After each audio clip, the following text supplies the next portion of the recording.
Many iPhone users can't find the Face ID and passcode option in settings. So if it's completely missing on your iPhone like this, don't panic, let's go through these quick fixes. So first you just have to open up your settings, scroll down and tap screen time.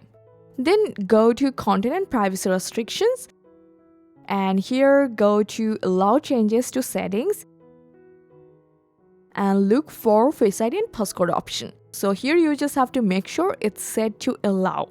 Now go back to the main settings screen and check if the Face ID and passcode option is back. So if you still can't find it, just go back to screen time, tap content and privacy restrictions again, and here you just have to turn it off completely. Then just force close the settings app and open it again. In many cases, the Face ID and passcode option will reappear in this way.